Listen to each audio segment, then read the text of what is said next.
задержались, и я думаю, что давайте мы начнем нашу работу. Сегодняшняя наша панельная дискуссия посвящена вопросам защиты прав коренных народов в рамках той темы форума, которую мы обсуждаем. И, конечно же, необходимо и очень важно рассмотреть вопросы защиты прав коренных народов через призму руководящих принципов ООН. Я не буду делать долгие вводные, я единственно хотел бы сказать о том, что мы все те, кто занимается вопросами защиты прав коренных народов, все те, кто имеет отношение к коренным народам, и те, кто сталкивается с коренными народами, мы должны хорошо понимать, что руководящие принципы не являются универсальной или важной, единственным документом по защите прав коренных народов. Мы все хорошо знаем, что уже достаточно много и на международном, и на национальных уровнях выстроены механизмы такой защиты. Но в то же время мы хорошо понимаем, что руководящие принципы ООН являются очень важным, если так можно выразиться, кирпичиком в том фундаменте, который представляет собой защита прав коренных народов. И что очень важно, как мне кажется, руководящие принципы являются своего рода живым организмом, которые могут и должны усовершенствоваться. Я думаю, что как раз одна and complete to defend those rights. I think that one of the main goals of our discussion today is to decide how to do that, how to further develop the guiding principles in order to help them to protect the rights of indigenous peoples. Now I would like to give the floor to the first panelist today, that is James Anaya, who is the Special Rapporteur of the United Nations on the rights of indigenous peoples. You have the floor, sir. All right, good morning. Can you hear me? Am I on now? Yes.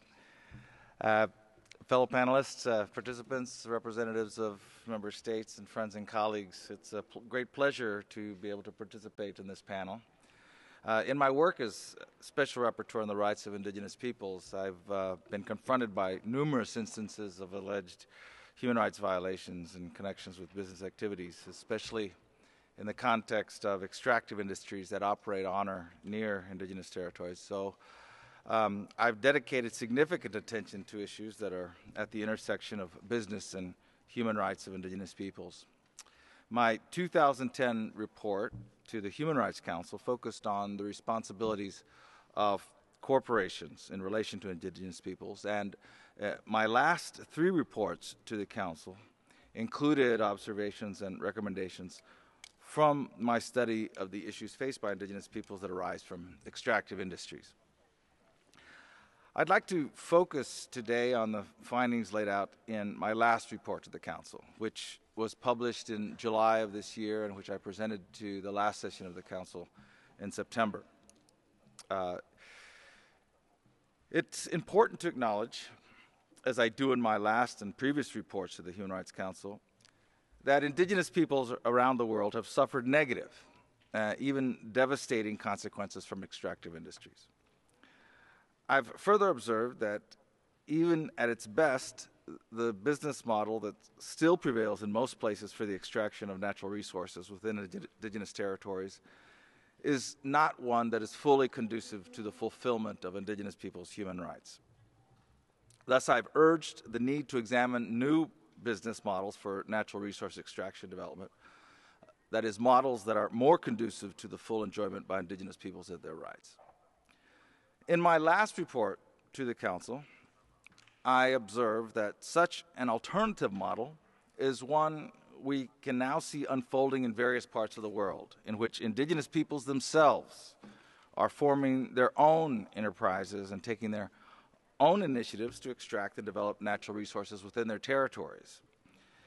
In my report, I argued that this is a preferred model for natural resource extraction, if extraction is to occur within indigenous territories. And I argue that states and the international community should support indigenous peoples' initiatives to develop the natural resources within their territories if they so choose to do, and that states should accord indigenous peoples preference in the granting of licenses and concessions for those initiatives.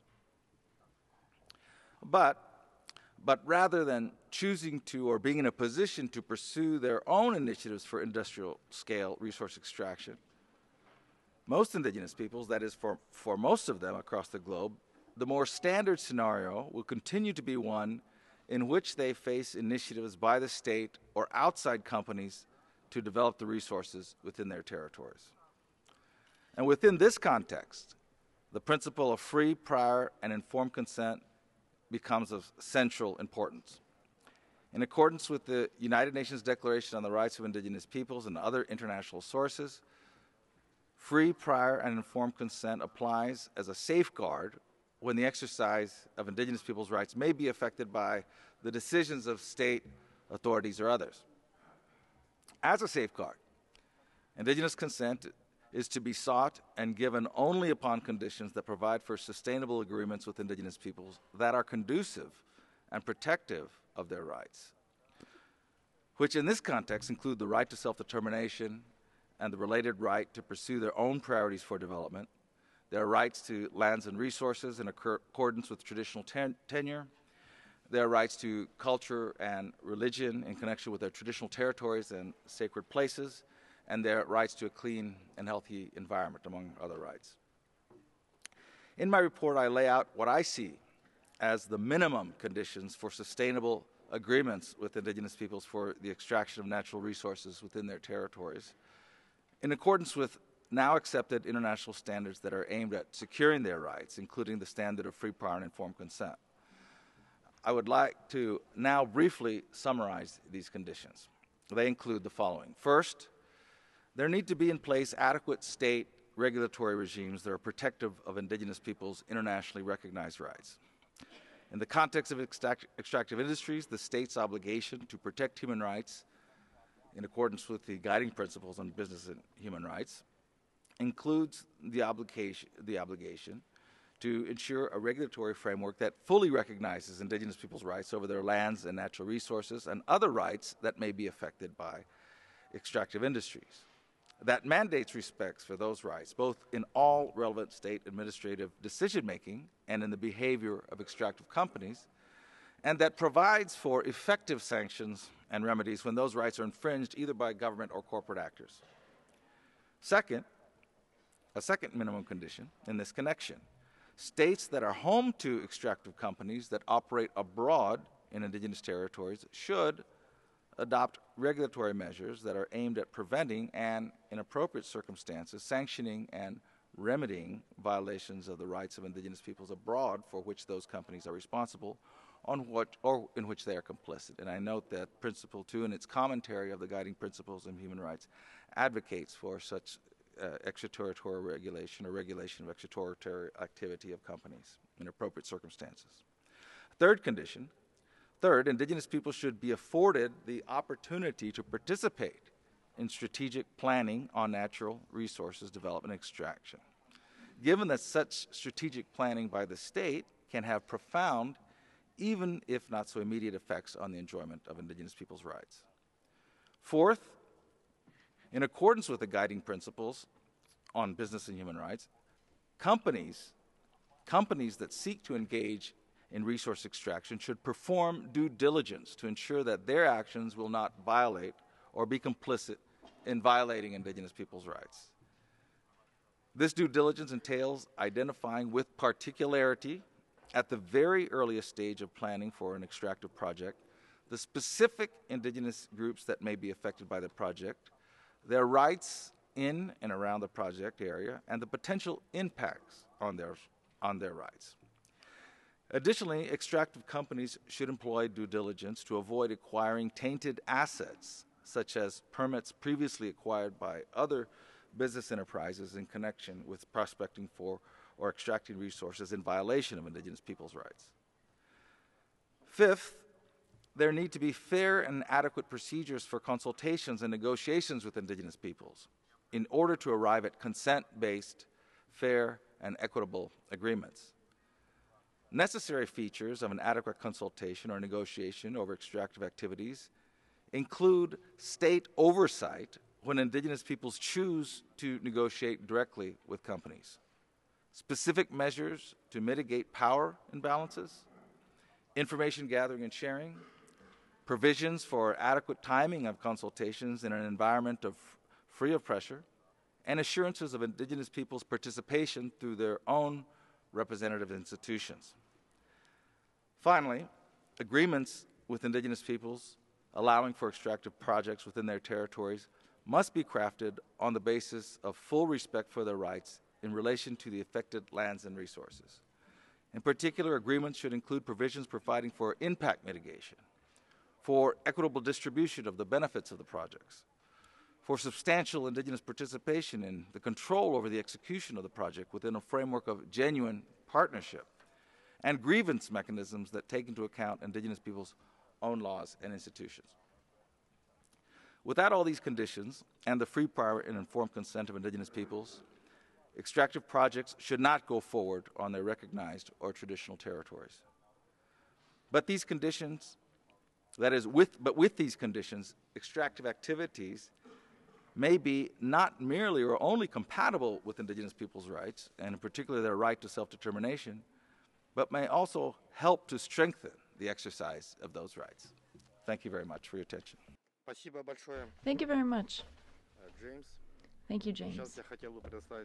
I would now give the floor to our second panelist, which would be Eduardo Vega Luna, who is a human rights defender from Peru. You have the floor. Good morning. Thank you very much, Mr. Chairman, Mr. James Anaya, dear participants. I would like to thank the HCR for the invitation extended to me to share Peru's experience in its complex story of economic growth and the situation of its indigenous peoples. Peru has a territory which has a wide variety of habitats, animals, and different species. This variety plays a very important role in our economy. They represent 59% of our total exports, and the economic benefits have been huge and played an important role in economic growth over the last few years. The last report of the Global Economic Forum stated that Peru had moved up in the list of economies worldwide, and the prospects, investment prospects over the coming years were very interesting. This report also explained that in terms of institutions, infrastructure, health, and crime, Peru had fallen down the list. So the two sides didn't go hand in hand.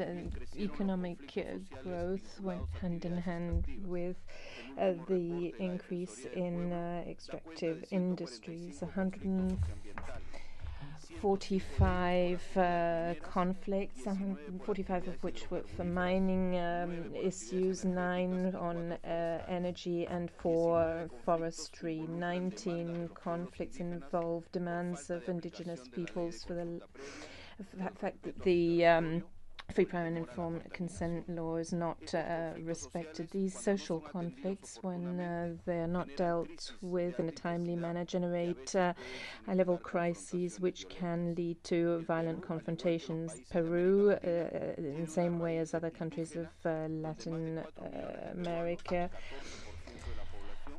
has 14% of the population with mother tongue, which is one of the over 100 indigenous languages.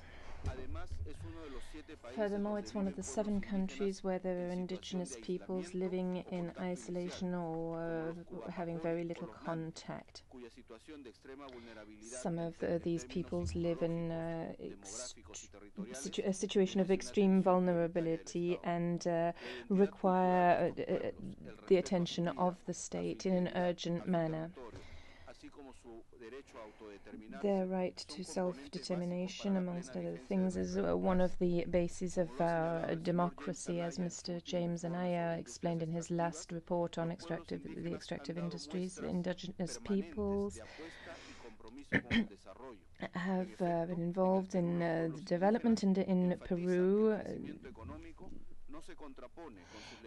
It is quite clear that the development of the country should not have a negative impact on the aspirations of our peoples. It is therefore a matter of harmonizing investment in extractive industries and doing it in a way that respects indigenous peoples. This requires goodwill on behalf of the state, of the companies, and of the people. Prior and informed consent is not the only tool required. Other tools are needed, such as an adequate use of the land, where it is clearly defined where extractive projects can be carried out and where they can't. Environmental studies need to be carried out, and we need to reestablish the confidence that extractive activities respect international norms. We also need to channel the expectations of indigenous peoples and provide them with the necessary services. The peoples feel that the impact of mining industries aren't translated into benefits for the indigenous peoples. It is a fact that historically they have felt a negative impact on their history and on their customs. This is why it is important to promote actions at state level which will have a positive impact on education, health, and the general well-being of indigenous peoples. Law prior consent exists in my country. However, the law do not change the situation for indigenous peoples, which are often affected by a lack of information and a lack of trust. The lack of trust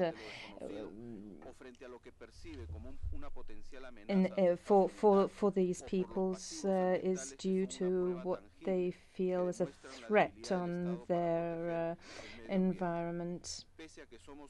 Despite the fact that we are a country with many natural resources and huge biodiversity, we are lacking in terms of management of the environment, and this has a negative impact on our peoples. We hope that this situation will evolve next year, as has been announced by the current government. The state needs to overcome these deficiencies and have a policy that is going to re-establish the trust. It also needs to improve its management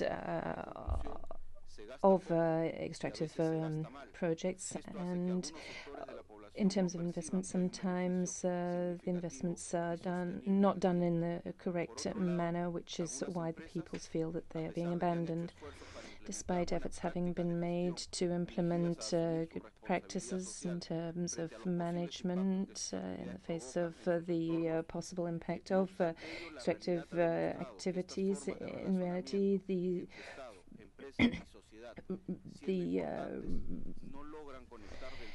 relationship between state and firms doesn't defend the interests of the peoples. Unfortunately, the solutions found are often short-term solutions when we should be looking for medium and long-term solutions. We need to ensure sustainable development and think about indigenous peoples as well as the projects, and we need to consider them as economic agents. The state needs to protect the indigenous peoples, ensure that they can develop, and not consider them as passive players in the development of the country. Indigenous peoples need to be able to enjoy the resources of our territories, extract them, and exploit them economically. This is an experience that still needs to be had in my country. Firms need to contribute to the respect of indigenous peoples. Clearly, economic development of a country is very important, but the respect of human rights and the strengthening of democratic institutions are just as important. The latter are the basis of development for it to be sustainable. Thank you very much. Very much, Mr. Luna. Now I'll give the floor to our next panelist, Arantza Hernanz, who is the representative from IPIECA and Repsol. Señoras y señores, agradecer antes de nada la organización del foro, el haber invitado a IPIECA. Ladies and gentlemen, thank you for having invited IPIECA and Repsol to join this forum on indigenous people today. What I would like to do is share with you what IPIECA is implementing in the field of grievance mechanisms, and share with you some experiences and lessons learned by Repsol in our operations in an area where we work with indigenous peoples. In the field of human rights, the efforts of IPIECA focus on assisting its companies in managing its relationship with indigenous peoples amongst others, and we've been working with them in this field since 2002.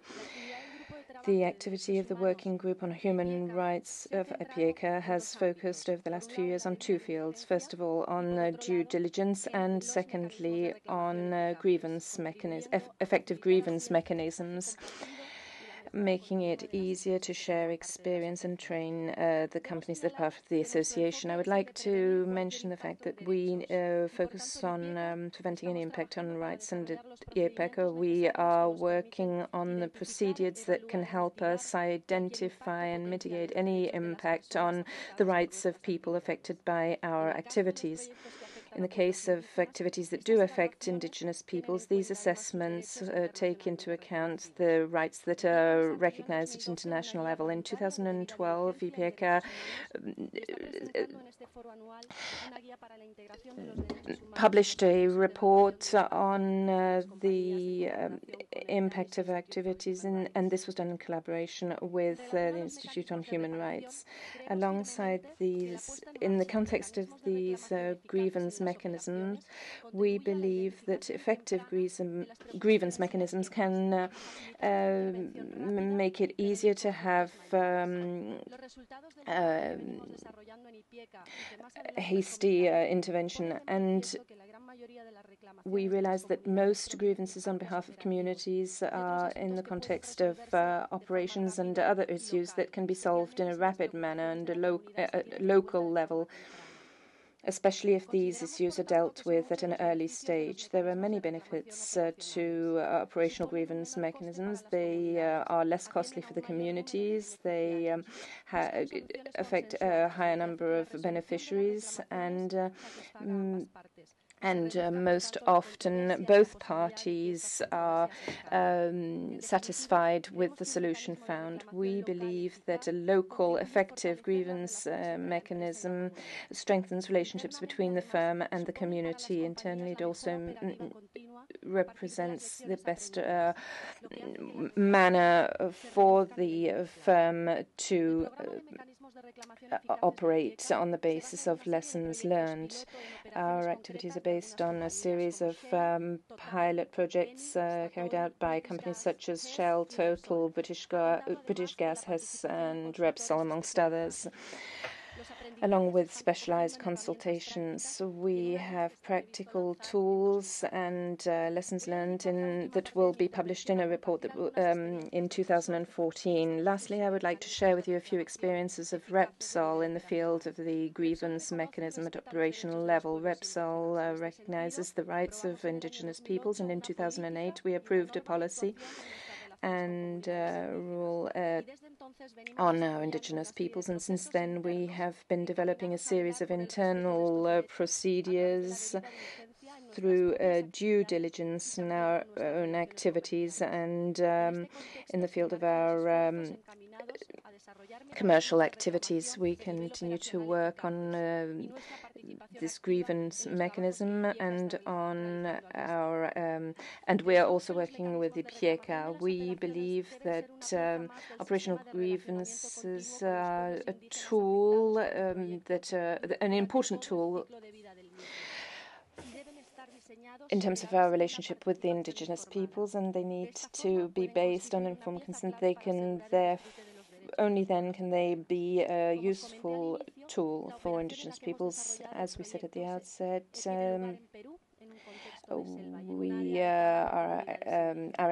part of our activities are in Peru, in the jungle, and during the whole project we've been working with the communities on the procedure in order to strengthen its effectiveness.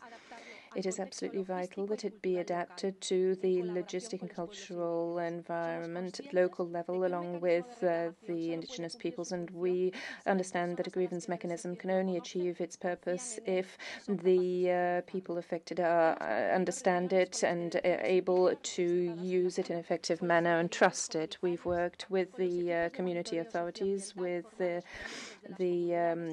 monitoring groups, as well as other representatives of the communities, and we have worked on the entry point of the grievance mechanism, the actual claim itself, the equity of the mechanism, the deadlines for response, and how to strengthen the mechanism at community level by the users in order to increase their understanding and therefore their use of the mechanism.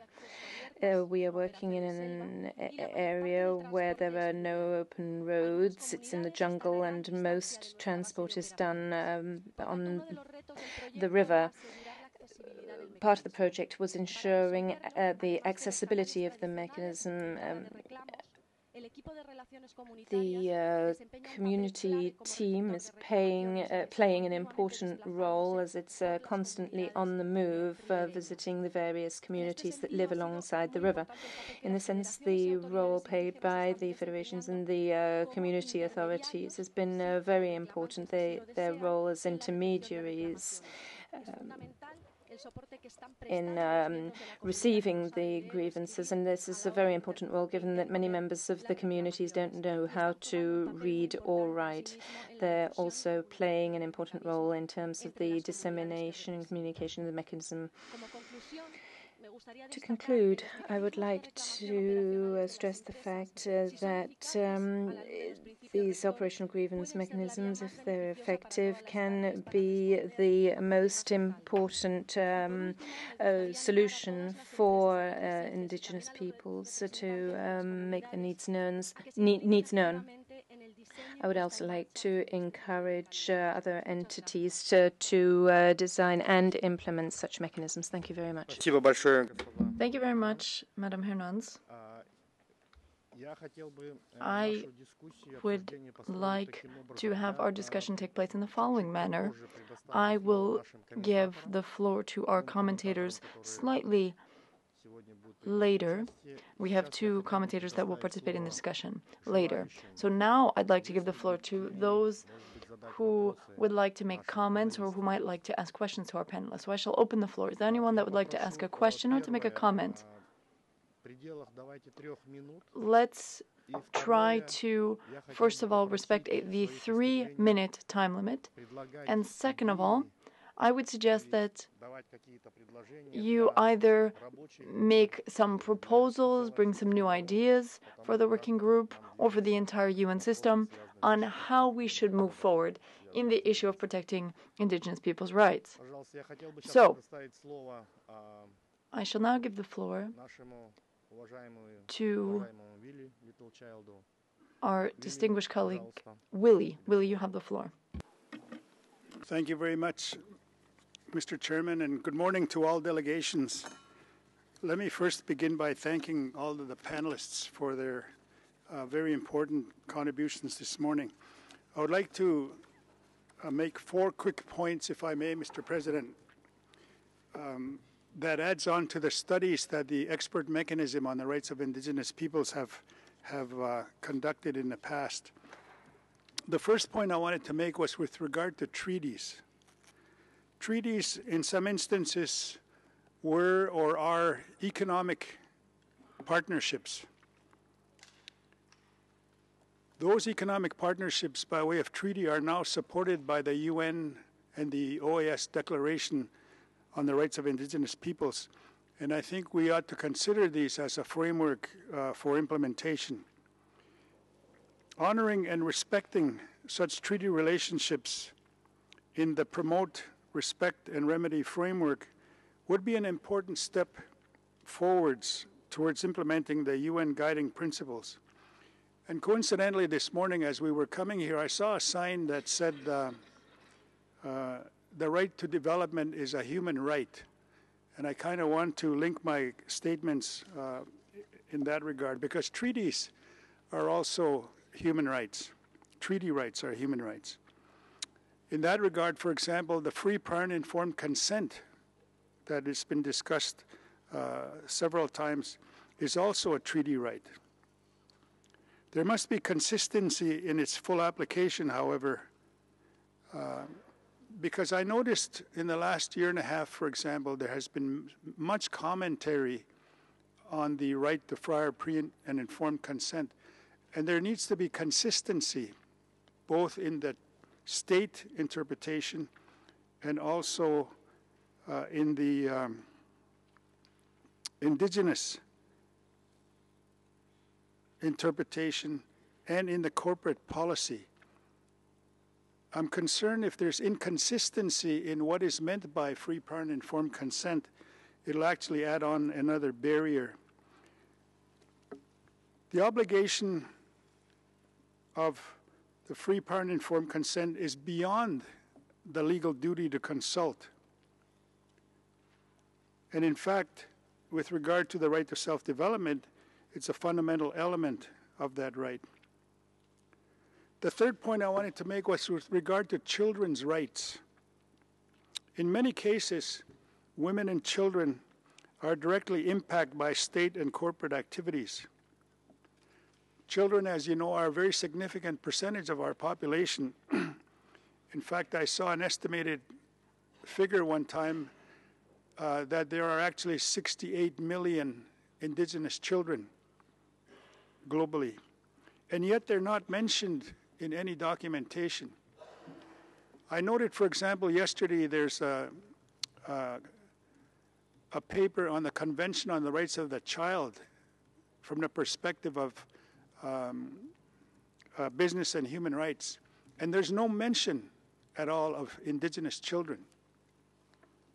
Sometimes when we're included in general data, we disappear in that general data. And that's a concern I have with regard to the impact of business on the rights of indigenous children specifically. Especially now that the Convention on the Rights of the Child, by way of the Committee on the Rights of the Child, has issued a comment, number 11, that specifically relates to indigenous children.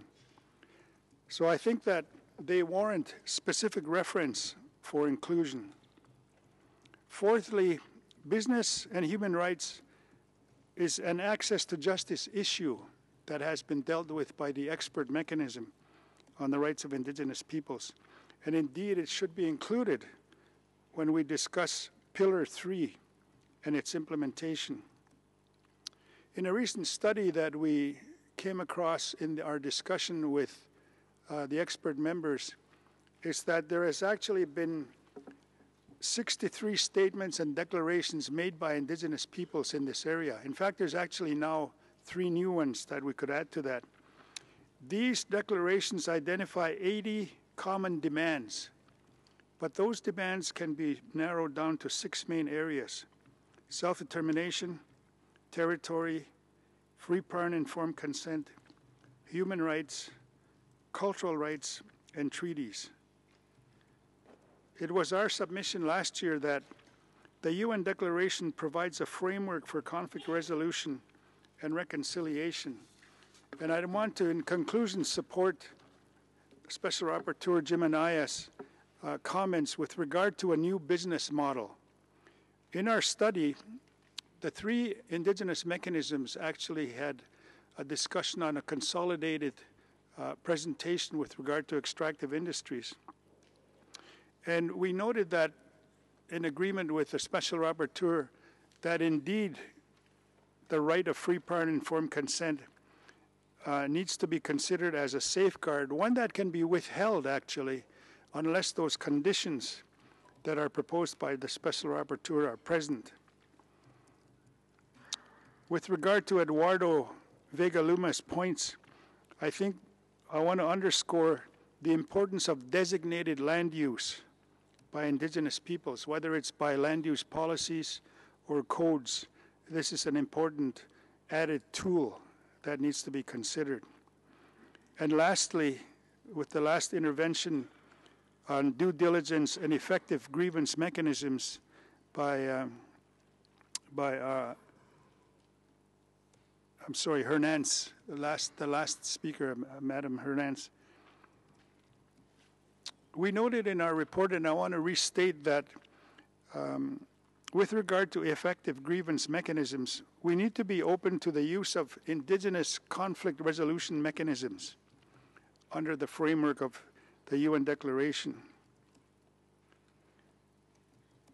And I agree with her point about the real importance of information sharing and awareness raising at the local level. I think we find so far that there's not as great an awareness as we would like to see on business and human rights at the local level, and we need to ensure its consideration and inclusion as well. Thank you very much, Mr. Chairman. Now I'd like to address the representative of our stakeholders. So if you wish to take the floor or you wish to ask a question, now I'll be giving the floor to a representative from civil society. And as you can see, we have the floor divided into spaces for civil society, business, and states. If you want to take the floor, you can also come up to these podiums. But for civil society, go ahead, madam.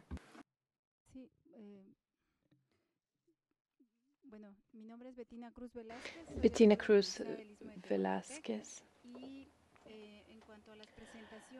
Regarding the presentations,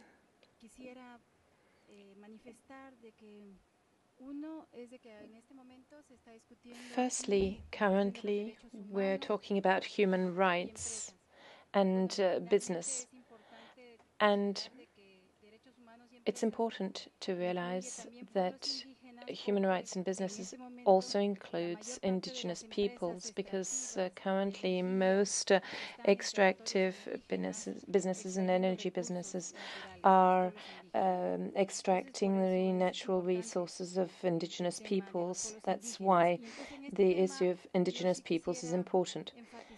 And speaking of that, I would like to emphasize the fact that indigenous peoples and businesses are two different concepts. We as indigenous peoples are told that we have to accept external development, but they need to understand that we see the world with different eyes.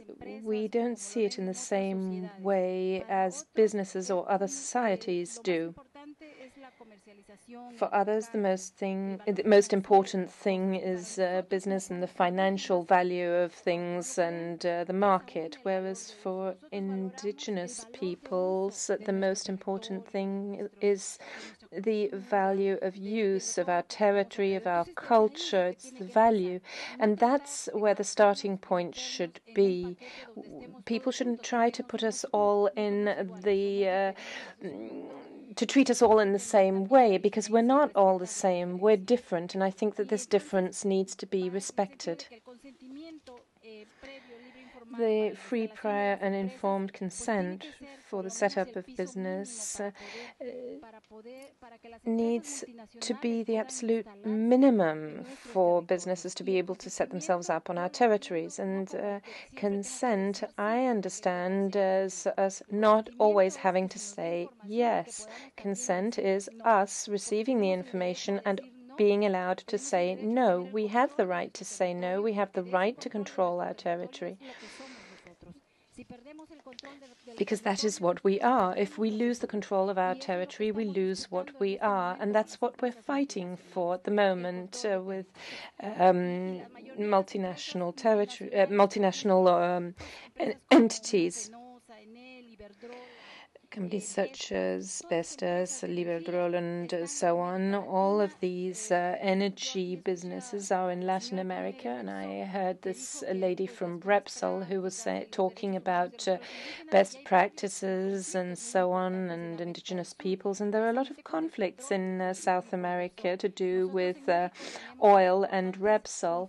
We are fighting with Enel, Iberdrola, and so on, with these oil companies who are working on oil and hydroelectric energy.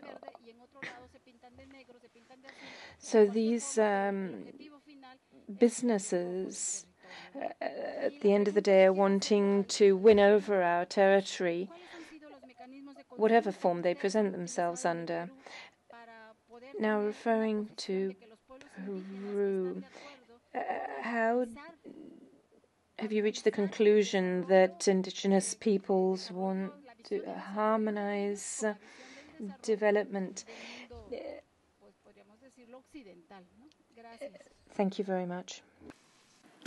Thank you very much. Now I will give the floor to the representative from business. The interpretation service would remind everyone to please speak slowly. The chair also reminds everyone to present themselves when speaking. Good morning, everybody, and thank you to the organizers, and thank you to this panel for the opportunity to speak to you all.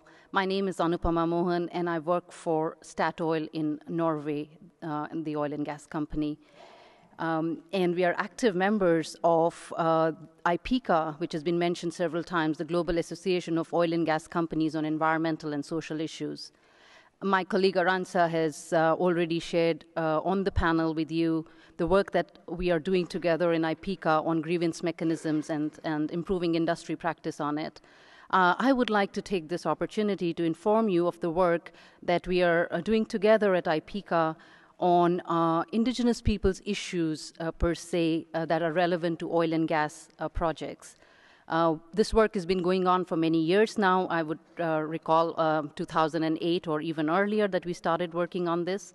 And during this period, we have conducted a review of indigenous peoples' issues that are relevant to oil and gas industry and how to improve practice related to successful development of projects and communities. This work has been published in English, in Portuguese, and Spanish, and is available publicly.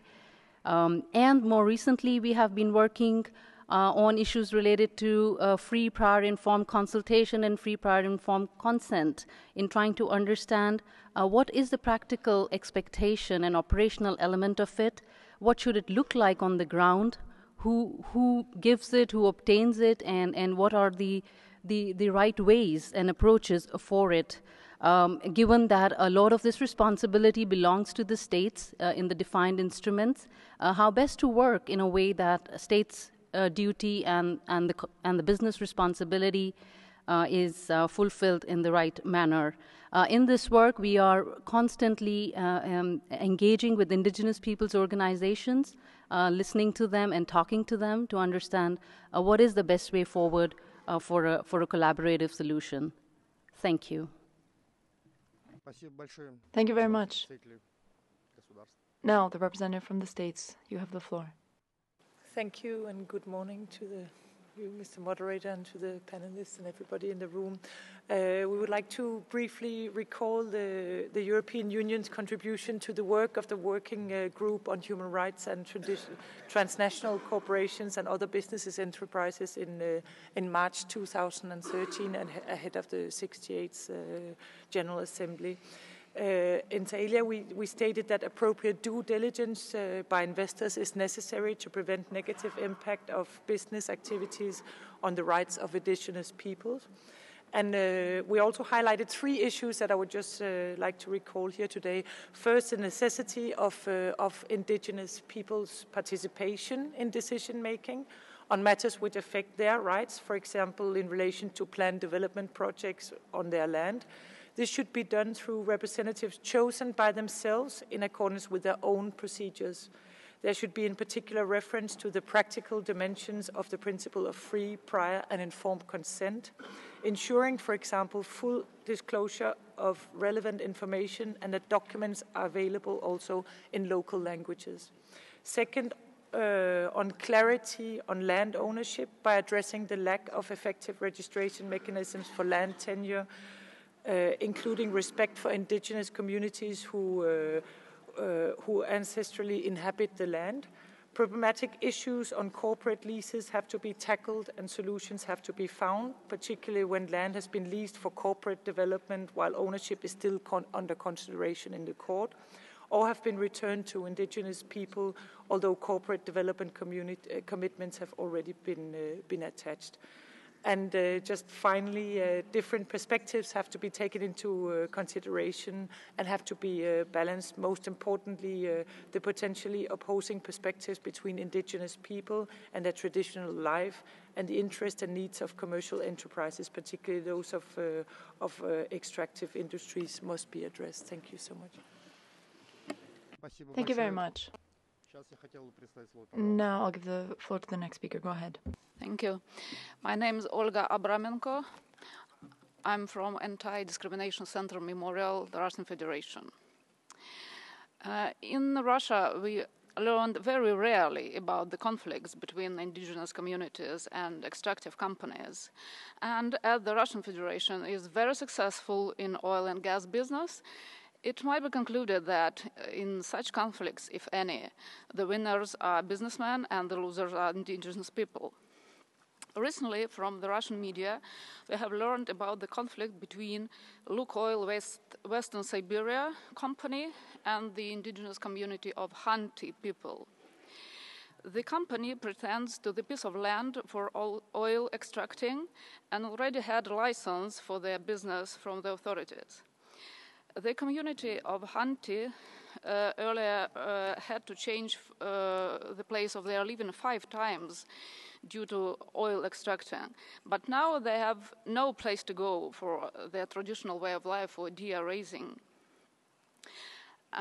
Regarding the UN mechanisms, I hope this situation will be under observation of the UN Committee on the Rights of the Child, which will examine the official report of the Russian Federation in January. And now I would like to ask about this particular conflict and would like to know if there was any reaction of the working group and the special reporter on the rights of indigenous people. And if no, I would like to attract the attention of Mr. Anaya and Mr. Sulyandziga to this situation in order to protect the indigenous community of Khanty. Thank you. Thank you very much. Now, representative from governments, you have the floor. Thank you very much, Mr. Moderator. My name is Mary Pierre-Wade from Canada. I'd like to thank the panelists very much for their presentations, and including the presentation by the Special Rapporteur who recently visited Canada in October. I'd like to focus my intervention on a few examples from Canada on promoting Indigenous participation in extractive activities and in promoting the rights of Indigenous people. We've welcomed very much the discussions taking place at this forum on outreach to key stakeholder groups, including Indigenous communities. Canada firmly believes that Indigenous peoples should be consulted and, where appropriate, accommodated on development and other decisions that directly affect their rights and interests. Resource development, if done in ways that provide for meaningful consultation and engagement, offer significant economic and social development opportunities for Aboriginal communities, and better integration of Aboriginal consultations into environmental assessments and regulatory processes is key to promoting positive and long-term relationships with Aboriginal communities that will facilitate greater participation of Aboriginal communities in the direct and indirect benefits of resource development. We believe that responsible resource development also requires a proactive private sector working in partnership with Aboriginal people and communities. In Canada, this is seen as a voluntary approach, but one that results in a social license to do business. This not only reduces the risk of conflict and project delays, but also forges good industry Aboriginal relations that are of direct benefit to a company's reputation and its bottom line as well. Progressive Canadian companies actively involve Aboriginal people in project development as early as the exploration stage, during operations, and during mine closure and rehabilitation of the site to ensure they benefit from the project and that adverse impacts are monitored and mitigated. The Canadian government promotes tools to facilitate engagement between corporate actors and Indigenous communities, including the Exploration and Mining Guide for Aboriginal Communities, which has been adapted to a variety of country contexts, including Peru. Also, Canadian Business for Social Responsibility, which is a non-profit member organization, has developed a guide on building sustainable relationships with Aboriginal communities that includes case studies and practices. The Mining Association of Canada's initiative called Towards Sustainable Mining includes indicators on Aboriginal and community outreach. It has also developed an assessment protocol to guide member companies in completing their performance evaluation against these indicators. I hope that these examples are helpful models that can spark ideas for similar activities by extractive companies with operations that impact Indigenous peoples and for states as well. Thank you very much. Спасибо. Thank you very much. Thank you to the representative from Canada. Now I'll give the floor to you. Yes, go ahead. And then I will give the floor back to our panel. Спасибо. Yes, thank you. Dear panelist members and moderators and commentators, thank you very much to leave the floor for me and to have my speech.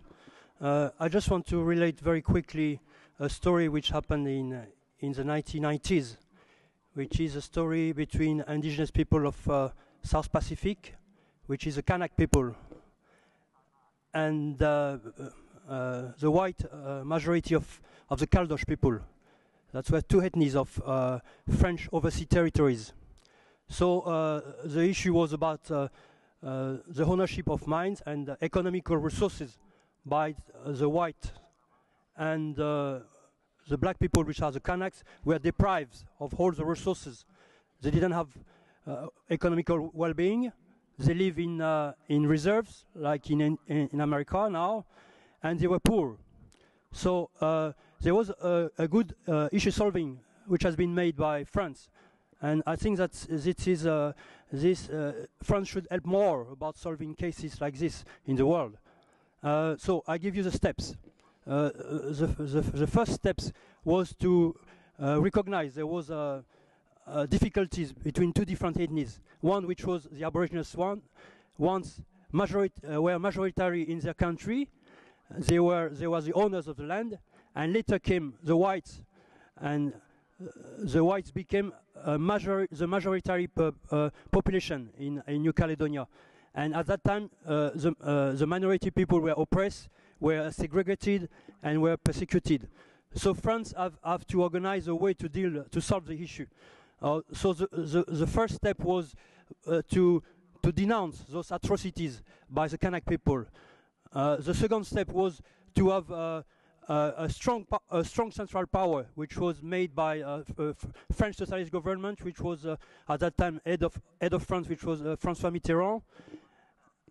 The fourth step was to name a negotiator, an independent party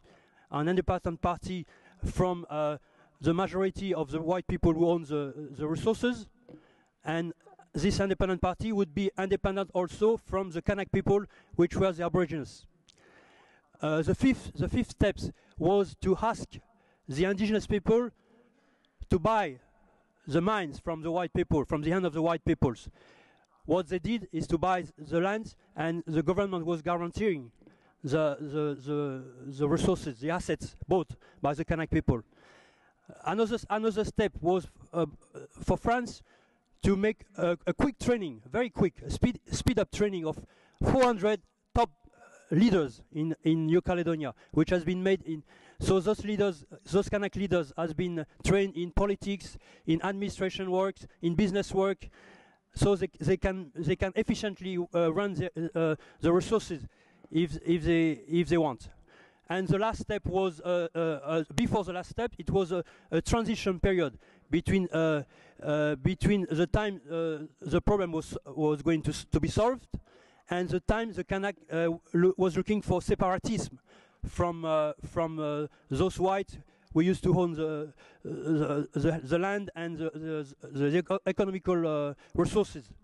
And during that transitionary period, which is very interesting period for both communities, because they are going to work together, they are going to understand each other, they are going to test themselves, they are going to experience a community of life, and they are going to try to share those resources they got in common. And the last point, it is a process of self-determination, which will be asked to the people of New Caledonia in 2015. If the Kanak people want to live with the Caldoche was the white people, we came late in New Caledonia, or do they want to be separated from France? So they will be asked in 2015 through a referendum. So my common understanding of this, because I was at that time in New Caledonia and I was participating in the financial agreement of France and the territories about the fundings of school systems in New Caledonia. So I understood clearly what was the goal and okay, thank you very much. That's fine. Thank you. Thank you very much. I'd now like to give the floor to our commentators. First, Ivan Chernyakhovskiy, who is the representative of Sakhalin Energy and the Global Compact. You have the floor, sir. Thank you very much. Good morning, ladies and gentlemen. I would like to touch upon two things from the experience of our company, which is an oil and gas company. But before I start, I'm very glad to announce that the UN Global Compact's business reference guide to the UN Declaration on the Rights of Indigenous Peoples was officially launched yesterday, launched to this forum, and published at the website of the Global Compact. There should be flyers available in this room with a link to the business reference guide.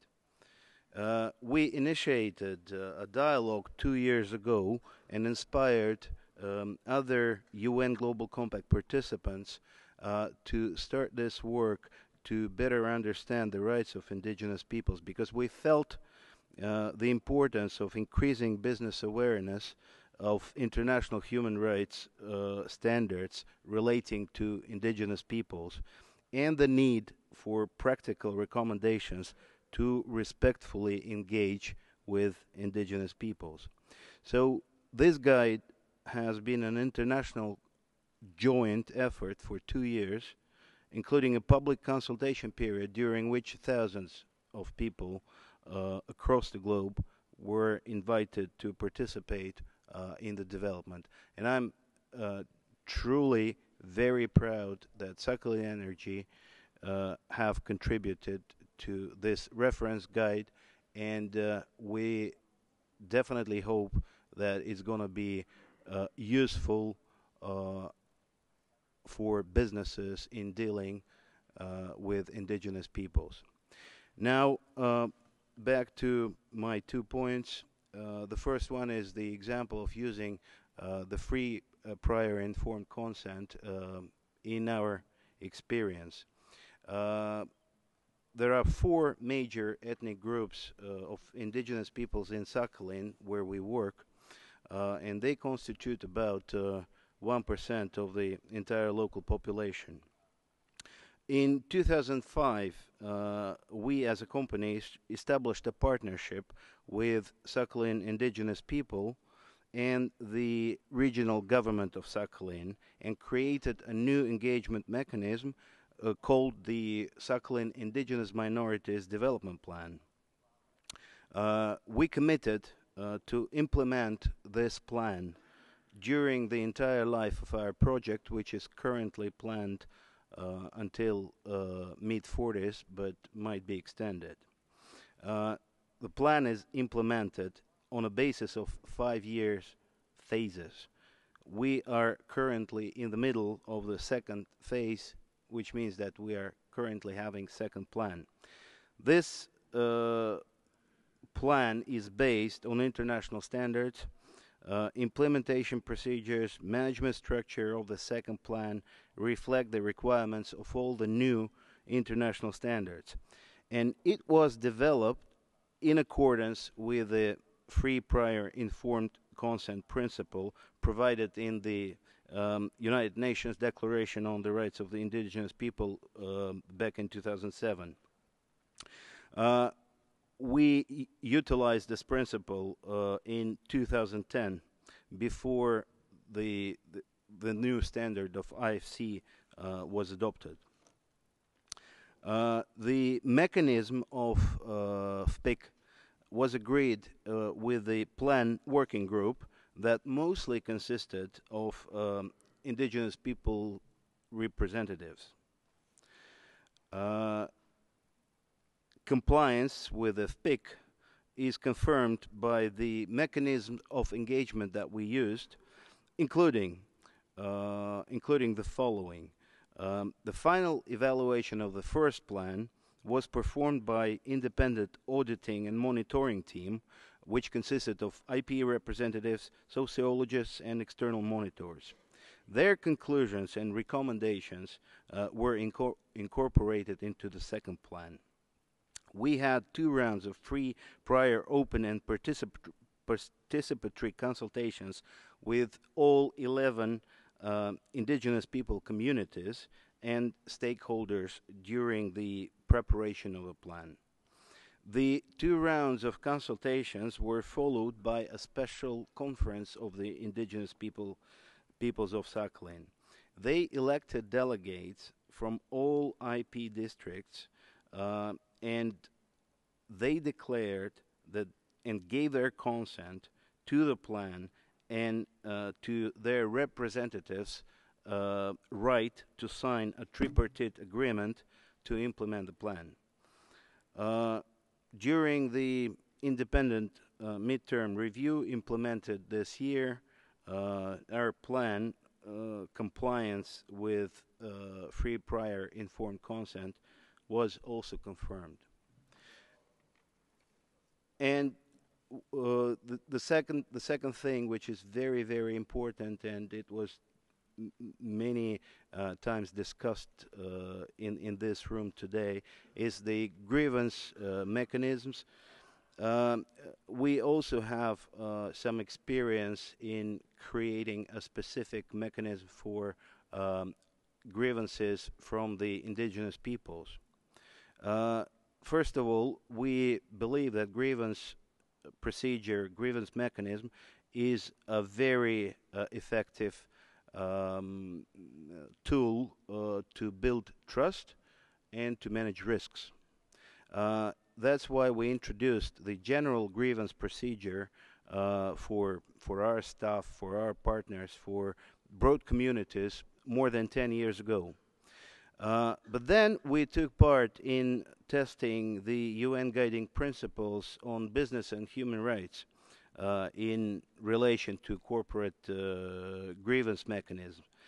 And the project's experts advised us to develop a special separate mechanism targeted to indigenous peoples. And this was supported by the second plan's preparatory working group. So we developed a special mechanism, and today the indigenous people can use both mechanisms. The major difference is that all the three partners of the plan, that is the regional government, our company, and the IP Council, all the three partners have access to the grievance log of the SIMDP grievance mechanism, and each grievance is managed by the working group, which includes representatives of IP Council. This procedure was widely promoted in indigenous peoples' communities, and we undertook a series of training to ensure effective process and effective receipt registration and resolving of the grievances. The mechanism works. As of today, we had 7 grievances, reportable grievances, and all were successfully resolved as per the procedure. That's what I wanted to say. Thank you very much. Thank you. Thank you, Mr. Chernyakhovskiy. I will now give the floor to John Carlin. Go ahead. From the Asia Indigenous Peoples Pact. Go ahead. Thanks, Pavel. Let me start with demonstrating the starting point of business and indigenous peoples. First, if I look at the forest as an indigenous person, I would look at the trees and the animals and the plants as one ecosystem that is supporting my life, my culture, my identity.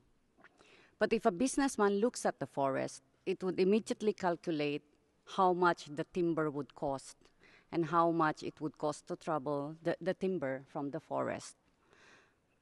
That's the differentiated values that is given from the perspective of indigenous peoples and from the perspective of business. So that is already what we are dealing with now.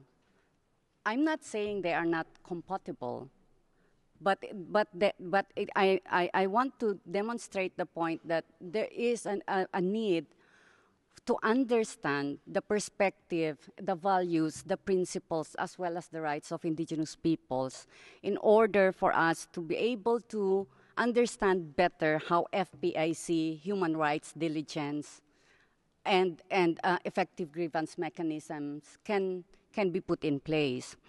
If, for example, I say on the issue of free, prior, and informed consent, when we're talking here of good practices, good faith engagement with indigenous peoples means a mutual respect where business recognizes the fact that we are the owner of the resources and business wants to make use of our resources. So how can we then get into a partnership that is based on the respect for our rights and at the same time ensuring that business is not worse off, so to speak. So it's when we talk of that kind of free, prior, and informed consent, in that part, we are talking of the substance of rights, how the substance of rights is being exercised and not just a mechanical thing that you tick in the box. The same way when we say consent, what do we mean by consent? That there is a full understanding and agreement of indigenous peoples of the terms of the business. They can say, okay, we agree under certain conditions. Indigenous peoples can say, oh no, sorry, you cannot do your business because that land is sacred land for us. We cannot touch that land because it will disturb our ancestors. That's That's the kind of value that is put in that. So, so when we also talk of human rights due diligence, we are also talking here of how are the collective rights of indigenous peoples, especially to their lands, territories, and resources, are legally recognized as a collective. Again, the issue of community land rights as a collective and not just about individual land titles. The reason why I'm citing this is because it's now becoming a way for business to acquire more lands of indigenous peoples when land recognition is not done properly, and that is through the individual land titling. That it's easier for business to convince individuals to sell out instead of, you know, the community land rights that's supposed to benefit the community. The other one that is also important in human rights due diligence is to appreciate and recognize the differentiated impacts to the cultural heritage of certain projects to indigenous peoples. For example, a mountain that looks just an ordinary mountain, which is full of gold deposits under. For business, that's really a good opportunity, right? But that mountain is a sacred mountain for the indigenous peoples in that area.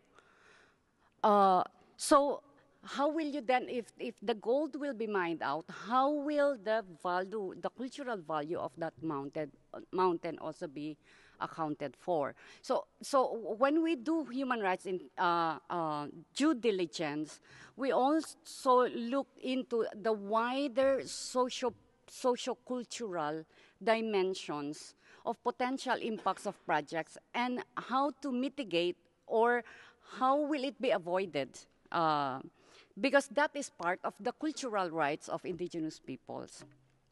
Then finally, on the issue of designing appropriate compensation in relation to adverse impacts. For example, in terms of agribusiness or even impacts of other types of activities, what is important for indigenous peoples is not actually the monetary payment that is given to them.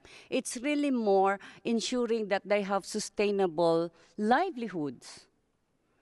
Because if it's their livelihoods that are affected, it should be replaced with also a sustainable form of livelihoods. And in a lot of cases, for example, those who are displaced by dam projects, they would not go for payment of cash. They would go for land is land. That their land that's going to be affected should be replaced with the same quality of land. So I hope I'm getting the message across that it's really trying to understand where indigenous peoples are coming from so that their substantive rights are recognized and respected in free, prior, informed consent processes and in doing human rights due diligence. And finally, on the issue of access to remedy, I want to read out a quote from one of our elders. He said, "Why should I be subjected to your own laws when I have nothing to do with it and your sense of justice is different from mine?"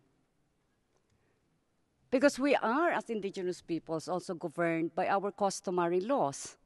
And if it's incompatible to the legal system, there's already an inherent conflict. So that means that the customary laws, if it's going to be an activity within the territory of indigenous peoples, which are governed by our customary laws, then as much as possible, our customary laws will be the one to prevail. I'll cite an example. The case of pollution of the river because of the mine tailings waste that has gotten into the river. And what people are demanding is not just payment in terms of compensation, but also how are they going to do the rituals? Because their ancestors, the river ancestors, are bothered, and people started getting sick. And they feel that they need to do a cleansing ritual. that's there. That's what it means for them. That those are part of a remedy to rectify that situation of for example the pollution of the river, and then their livelihood. How will their livelihoods be compensated? Or another way of livelihood, not payment, but another way of livelihood. So that's just to make that more concrete. And finally, that the access to remedy should also be in language and form that provides confidence and trust to indigenous peoples that it will work for them in their notion of justice and fairness. So I want to end with that. Thank you. Thank you very much. Thank you very much, Joan, for that. I would now like to apologize to those remaining individuals that would like to take the floor. Unfortunately, I can't give them the floor because our time is now ending and there will be a different meeting which will take place under our forum in this hall.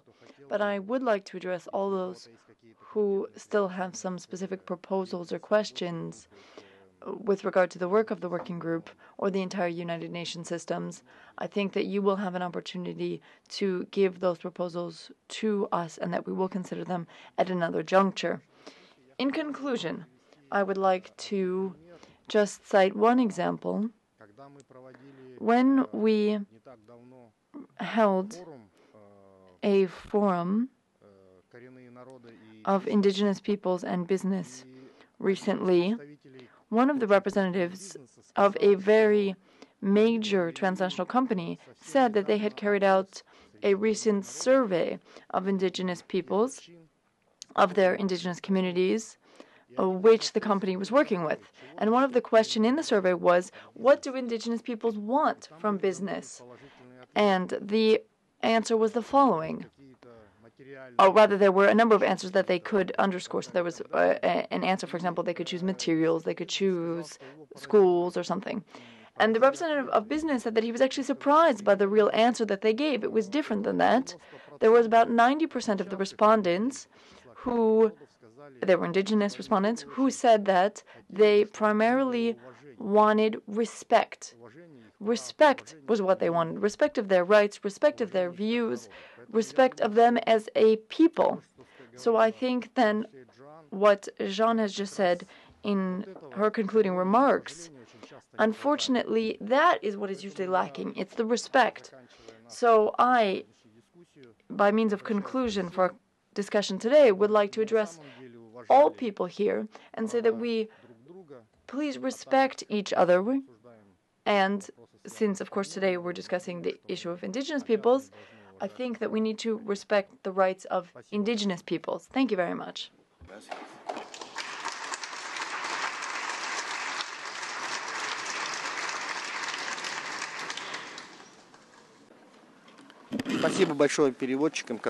I would also like to thank the interpreters who have helped us today in our discussion. Thank you very much for your interpretation.